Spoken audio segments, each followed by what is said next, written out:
Hi, this is Isai with Franklin Energy and MCE's Home Energy Showcase Series. Today we'll be talking about some excellent energy saving advice that you and the viewer can implement in your own abode.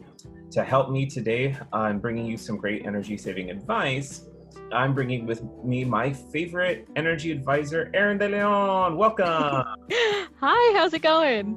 I'm good. And I'm super ready for you to take me on this energy saving journey.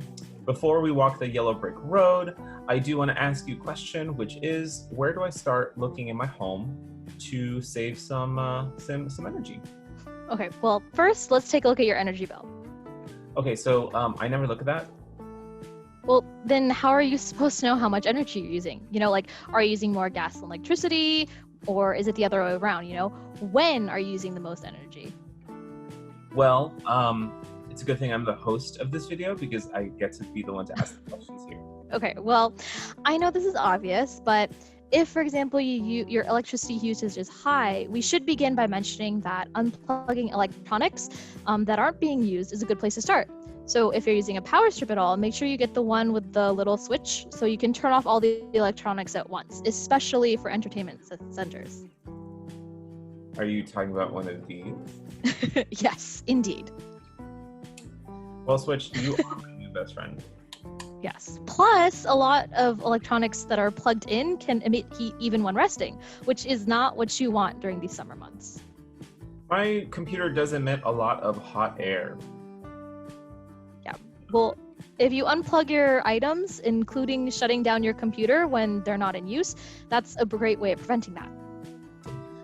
Sometimes I find the heat to be a little comforting. Well, another electric item in the home that emits heat is an incandescent light bulb. So according to energy.gov, only about 10 to 15% of the electricity that incandescent lights consume results in light. The rest is turned into heat. Plus, lighting can make up to 10% of the home's energy cost.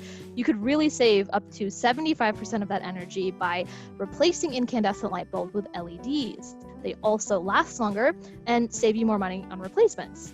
Those LEDs are a real game changer. Well, thank you. That's a lot of great information about what emits heat. So what about what cools down our homes?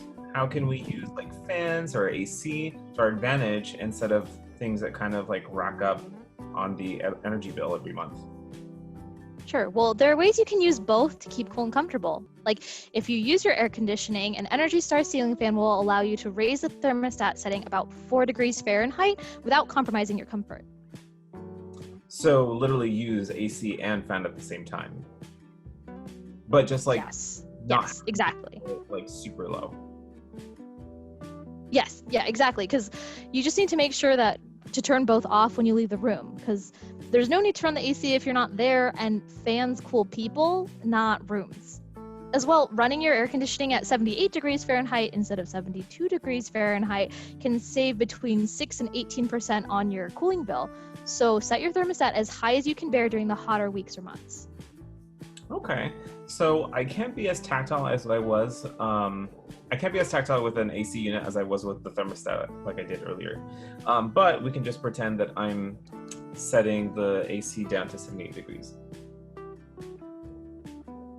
Well, I mean, that's not too far from reality, because there are the smart thermostats that can automatically turn off your cooling system or HVAC when you leave. On your way home, you can just jump on your phone, turn it back on, so your home is comfortable by the time you arrive. When done right, these thermostats can save up to $150 in energy costs. Oh, wow. That's pretty neat. Yeah. Yeah, I think so. I think it's neat. Yeah, it's pretty great. I see them in like commercial buildings when I've gone to like certain offices, and they sometimes look like a wheel and they look cute or yeah. Anyways. Nice. Great. Well, I am not terribly handy, just FYI. Sure. And so because of that, I was wondering what are some pretty good, like easy repairs that I can do around the house that aren't too much for these delicate hands? Well, okay, I can't stress enough that if you change your incandescent and CFL light bulbs to LEDs, that's really technically a repair. They'll last 17 years running 8 hours every day. Tell me how you really feel about CFL or LEDs. Well, Another thing you can do is if you have an HVAC system, change out the HVAC filters. Find out where the filter is in your machine and make sure to change it every month. Since the filter traps airborne allergens and dust, they can get clogged up and make the system work harder to take air in, thus leading to a higher utility bill. Change the filters, the machine works less, the bill comes out to less. All right. So it's like a Brita filter for your air. Yeah, exactly. Exactly. Also, don't ignore a leaky faucet or shower head. Overall, fixing easy water leaks around the house can save you up to 10% on your water bill. Yeah, normally I do like the sound of running water, but when it comes from a faucet, it kind of just winds up keeping me up at night. Yeah. Lastly, and this is not something you can always do yourself, but check on your ducts if you have an HVAC system. On average, households lose about 30% of their heated and cooled air through the duct system to the outside. The goal is to cool your home, not your attic. So to avoid wasting energy, have your ducts inspected to ensure that they're sealed properly and insulated if necessary. Well, okay, now you're having me spend money and get inspections. That's a whole lot of things that I gotta do. So if I was in a spending mood and I did feel like putting some money down and invest in my home, what's the best place for me to start making an impact with every dollar? Yeah, sure. Well, a savvy move would be to seal your doors and windows, properly install more insulation, and improve your ductwork. In doing this, you can see energy savings begin to add up.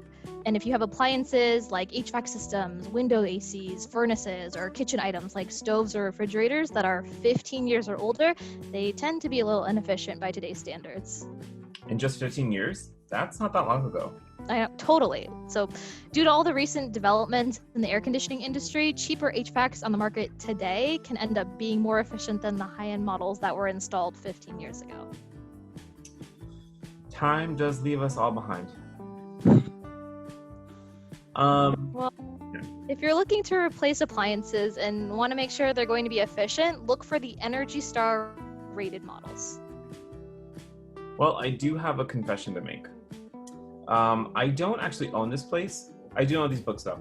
I am a renter, so how much of what we just discussed can apply to someone like me, a renter? Sure.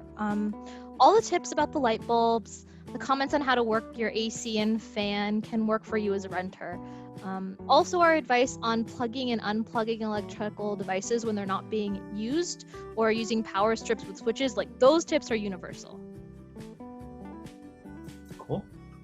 Well, thank you so much for your advice today. I really feel like I get to make an impact on my bill this coming month. So again, thank you so much for your time. I really appreciate it. Love your energy, Erin. Thank you. Love your energy too. All right. So this is, I think, the part where we say goodbye to the viewers. So bye-bye. Goodbye. Thank you. Bye, kids. Farewell. Okay.